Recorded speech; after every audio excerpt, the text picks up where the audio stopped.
Wanafunzi wa Multimedia University of Kenya wanakimbilia vituo vya kompyuta na mtandao kwa wingi hapa Rongai, wakijitahidi kumaliza miradi yao ya kitaaluma kabla ya muda wa mwisho wa kuwasilisha.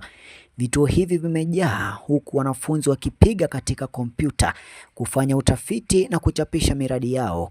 Uchunguzi umebaini kuwa wengi hawana kompyuta binafsi au mtandao dhabiti nyumbani, jambo linalowalazimisha kutumia vituo hivi.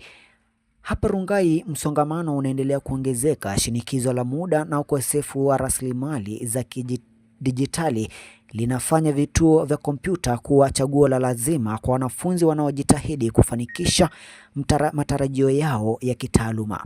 Wanafunzi wanasema gharama ya huduma wanayowekeza katika vituo hivi ni changamoto, lakini hawana chaguo mbadala.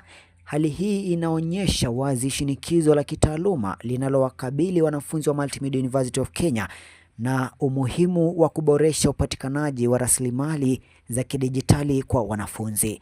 Nikiwa nimeripoti kwa somo la utangazaji wa habari, mimi ni Dennis Makau.